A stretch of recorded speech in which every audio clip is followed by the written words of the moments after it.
여러분 안녕하세요. 우파TV 한승훈입니다. 오늘 여러분들께 전해드릴 소식이요, 현대자동차의 대표 플래그십 세단 그랜저 판매량에 대해서 이야기를 한번 해볼까 합니다. 왜 그랜저에 대한 이야기를 하느냐, 최근에 자동차 업계 내에서 그랜저 판매량이 반토막이 나버렸다는 소식이 전해지면서 업계 사람들마다 저마다 지금 술렁이기 시작을 하고 있는데요. 일각에서는 이 그랜저의 생산지인 아산 공장에서 전기차 생산하기 위해 설비 신설하기 때문에 그랜저 생산 라인이 한 달 넘게 멈췄거든요. 이것 때문에 지금 타격이 커가지고 판매량이 줄어들었다라는 이야기가 나오고 있어요. 이 이야기는 어느 정도 맞는 이야기이긴 하지만 저희 우파TV가 직접 발로 뛰면서 영업 일선에서 느끼는 현 상황에 대한 이야기를 한번 들어봤습니다. 이 이야기를 들어보니까 생각보다 지금 상황이 조금 충격적인 상황이라고 이야기가 나오더라고요. 그래서 오늘 이 이야기를 영상으로 한번 정리해가지고 찍어보면 좋겠다 싶어서 준비하게 되었습니다. 과연 현대자동차를 대표하는 플래그십 세단 그랜저의 판매량이 왜 반토막이 났는지 한번 알아보는 시간을 가져보도록 하죠. 같이 가시죠. 그랜저 하면 가장 먼저 떠오르는 게 뭐가 있을까요? 지금이야 의미가 많이 희석이 되긴 했지만 그랜저 하면은 부의 상징, 성공의 상징, 대한민국을 대표하는 최고급 세단이라는 이미지가 곳곳에 남아있을 거라고 저는 생각을 합니다. 광고에서도 있잖아요. 어떻게 지내느냐는 말에 그랜저로 대답했다. 이거 광고 진짜 굉장히 파격적이고 임팩트가 셌거든요. 그런 것처럼 성공하면 그랜저라는 공식이 있었던 시기에 있었죠. 그랜저의 역사가 처음 시작되었던 거는 1986년. 요즘에야 각 가정마다 차 한 대씩은 기본이고 여유가 있는 집이라면 2대에서 3대 정도 기본적으로 가지고 있는 게 요즘 세상인데, 그랜저가 처음 나왔던 시기 가정마다 차 한 대는 고사하고 포니, 브리샤 같은 소형차만 가지고 있어도 중산층 취급을 받을 정도로 차가 귀하던 시절이었습니다. 때문에 그랜저의 첫 등장은 아무나 살 수 없는 차라는 이미지가 씌워진 것인데요. 애초에 고급차로 개발돼서 나온 것도 있었지만 시대적인 배경이 배경인지라 못해도 사장님 혹은 회장님이라는 소리를 들어야지만 살 수가 있었습니다. 그랜저가 그 당 처음에 나왔었던 당시 진짜 그랜저 살 돈이면 아파트를 살 수 있었다라는 얘기가 거짓말이 아니에요. 그랜저가 2천, 3천, 비싸면은 한 3, 4천 정도 이렇게 됐을 때 아파트가 그 정도 됐거든요. 강남에 아파트 말고는 대부분 다 그 정도 됐어요. 그래서 범죄 표적이 되기도 했죠. 그랜저 타는 사람은 사장 혹은 회장 이러니까 그랜저 타는 사람을 범죄 표적으로 해가지고 나왔었잖아요. 지존파였나? 그것도 사실 그랜저가 하도 비싸니까 아무나 못 탔어요, 진짜로. 그렇기 때문에 그런 문제들이 발생을 했는데, 지금은 사실 그런 거랑 좀 많이 다르죠.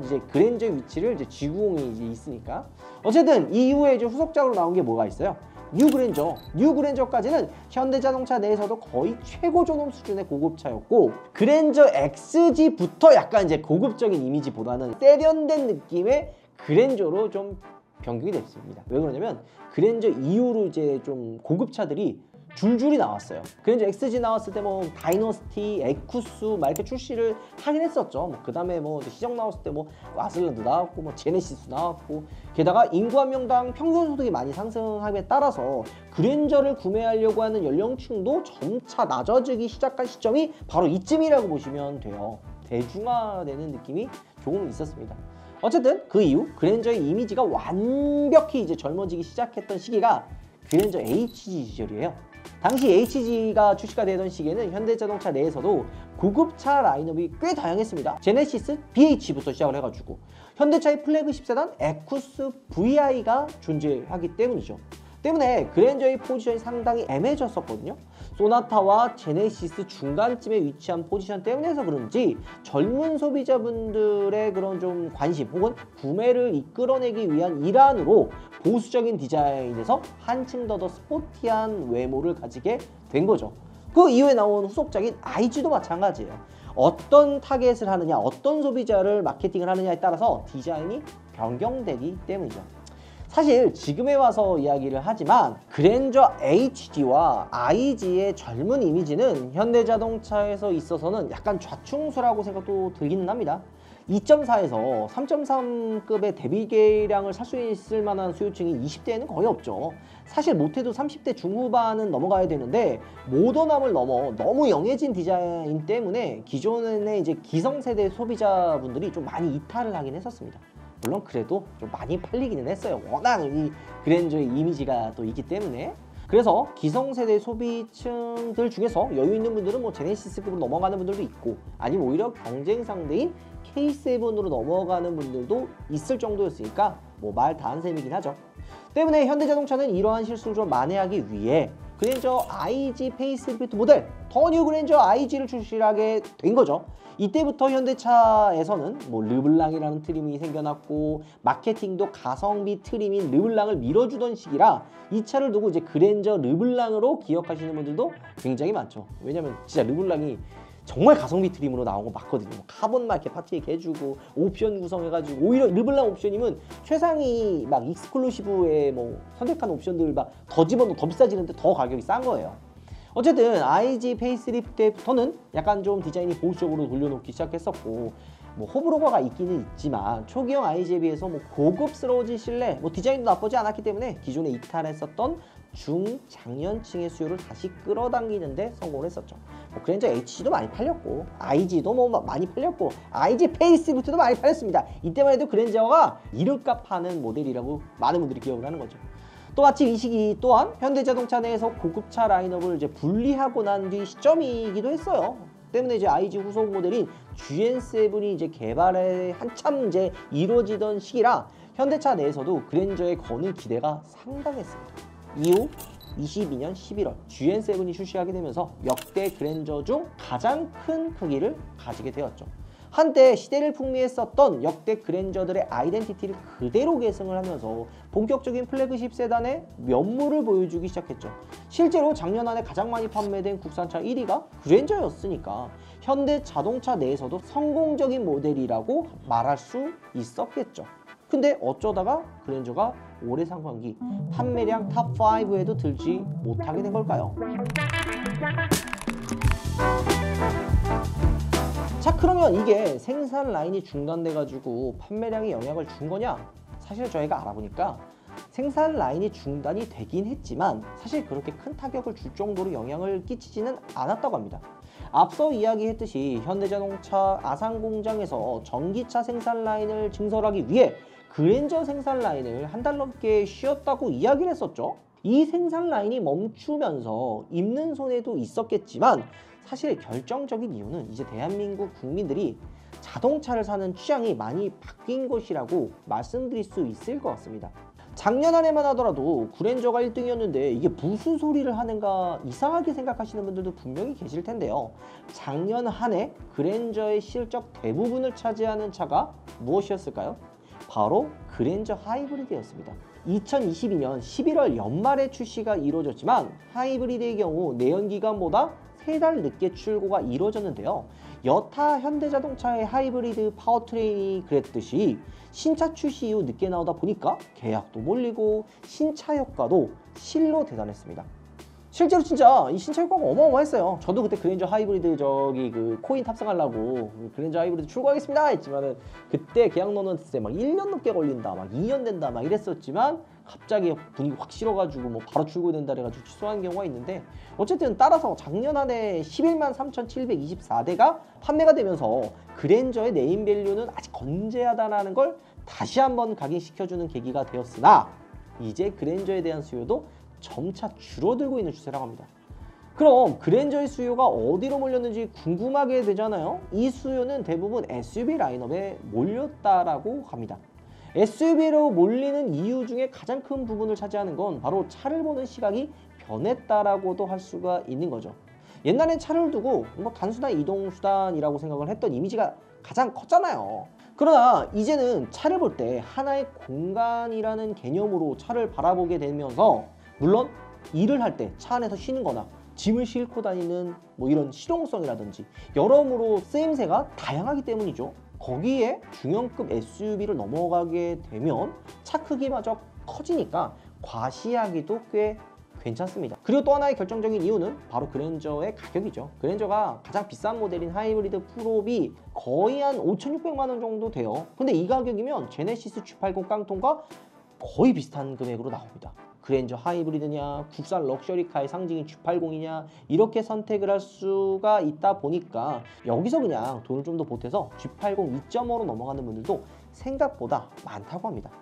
그리고 그랜저의 이제 안 좋은 이슈들도 많이 터졌었잖아요. 결함 그랜저, 뭐 어떤 경우에는 막 시동도 꺼지고 뭐 디스플레이 안 나오고 막 이런 막 안 좋은 이슈들이 좀 있다 보니까 그랜저를 사려고 하는 분들도 아 이거 사도 되나?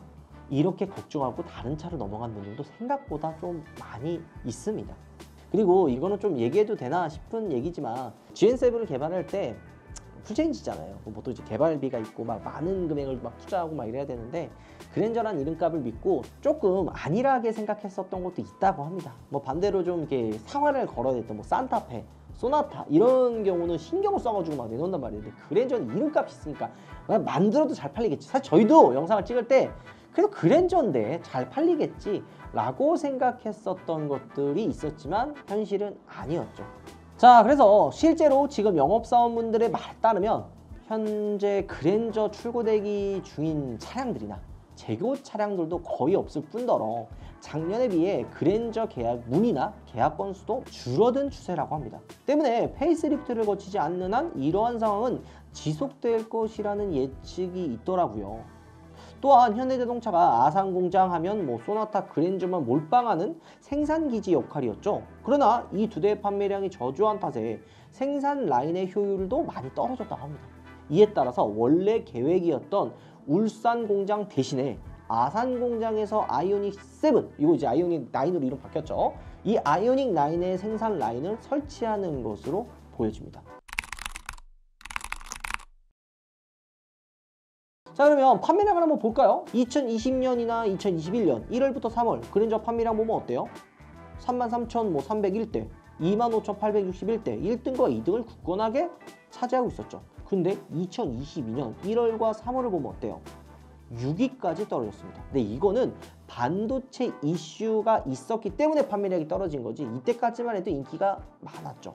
물론 작년까지만 해도 많았어요. 작년 23년 1월부터 3월 판매량 봐봐요. 그랜저 판매량 1등입니다. 하지만 2024년 1월부터 3월까지 그랜저 판매량 보면 6등까지 떨어졌어요. 그러면은 지금 1등하는 차가 뭐냐? 바로 기아의 소렌토가 차지하고 있는데요. 그 중에서도 하이브리드 모델이 압도적으로 1등하고 있는 상황이라 합니다. 그 뒤를 이어나가는 게 산타페 하이브리드인 상황이니까요. 뭐 카니발, 스포티지 순으로 판매 순위가 지금 정해져 있습니다. 과거 판매량만 살펴봐도 기아차가 상위에 올라왔던 적이 거의 없을 뿐더러 대부분이 세단이었는데 현재 상위권에는 대부분 SUV와 MPV인 거를 고려해본다면 확실히 국내 소비자분들의 차량 선택하는 데 있어서 기준점이 달라진 게 눈에 보이긴 합니다. 산타페와 소렌토가 야금야금 올라오고 주권이 1등과 2등 탑5 안에 자리를 잡고 있잖아요. 근데 반대로 세단의 판매량은 어때요? 그랜저가 항상 위치해 있다가 그랜저와 소나타, 아반떼가 주춤하면서 그 자리를 SUV가 다 차지한 거죠. 이거는 근데 어쩔 수 없는 현상이에요. 작년, 재작년부터 SUV가 대세다, SUV가 많이 팔린다 이런 이야기가 꾸준히 나왔잖아요. 그거는 앞서 저희가 이야기했던 것처럼 세단보다는 공간의 활용성이 좋은, 실용성이 좋은 SUV로 넘어가게 되는 거죠. 저도 원래 SUV 별로 안 좋아했습니다. 항상 세단을 샀는데 저 역시도 차를 살 때 야 세단 살 바에는 SUV가 낫지 라는 생각을 하는 상황이니까 뭐 다른 분들도 비슷하지 않을까 이런 생각이 좀 드는 거죠. 지금 오늘 보면 이 그랜저의 판매량이 떨어지는 게 단순히 이슈가 많아서 뭐 가격이 비싸서 영향이 있겠지만 그랜저가 페이스리프트를 사실 앞두기도 했어요. 올 하반기 내년 이렇게 나오면은 또 변경이 되겠죠. 또 그랜저가 이렇게 판매량이 떨어질 수는 없으니까 현대자동차에서 또 획기적인 그냥 이런 여러 가지 막 뭐 신기술 넣고 디자인 바꾸고 해서 출시할 거니까 또 그랜저를 기다리는 분들은 이 그랜저 페이스리프트를 기다리면 또 나쁘지 않을 것 같고요. 문제는 K8이에요. 아니 K8 페이스리프트도 조만간 나오잖아요. 근데 그랜저가 이렇게 죽쓰는데 K8이 과연 이게 살아남겠냐라는 거죠. 물론 뭐 K8을 좋아하는 분들은 K8을 선택을 하겠지만 지금 이 그랜저가 대한민국 세단을 대표하는 차인데 이렇게 주춤하면 이 진짜 대한민국의 세단 시장이 이게 과연 살아남을 수 있을까 하는 걱정들도 생겨나게 됩니다. 물론 우리가 이 그랜저 이제 페리가 나온다라고 최초로 알려드렸잖아요. 진짜 이게 나와서 뭐 반등을 하느냐 안 하느냐까지는 저희가 모르겠습니다. 하지만 그랜저가 이렇게 주춤한다는 것 자체가 우리나라 자동차 시장에 세단의 자리가 점점 없어진다는 거는 지금 판매량으로도 보여지고 있는 거죠. 여러분들 그럼 반대로 물어볼게요. 그랜저 말고 지금 대체할 만한 세단이 뭐가 있을까요? 뭐 아반떼? 소나타? 뭐 K5? K8? K9? 아니잖아요. 아반떼가 그나마 이제 좀 가성비 있는 모델이고 워낙 대체 불가기 때문에 아반떼 정도야 납득할 수 있지만 소나타 K5, K9, K8이 그랜저 자리를 대체한다? 그거는 좀 어렵기 때문에 앞으로 세단의 자리가 어떤 위치에 있을지 좀 걱정되는 부분이 있긴 합니다. 대부분 SUV는 넘어가지 않을까? 이런 생각이 좀 듭니다. 전기차도 대부분 다 SUV나 해치백으로 나오는 이유도 다 있는 거예요. 생각해보니까 진짜 전기차도 세단이 많이 없네. 그래서 아이오닉 6도 전기차 세단 형태로 나왔지만 약간 죽쓰고 있고 아이오닉 5가 그나마 난 거를 또 보면 인식이 참 많이 바뀌기는 했다라는 생각이 좀 듭니다. 오늘 영상 마무리하도록 하고요. 다음번에도 좀 새로운 소식 있으면 여러분들께 가장 먼저 알려드리도록 하겠습니다. 영상 마무리할게요. 여러분들 들어보겠습니다.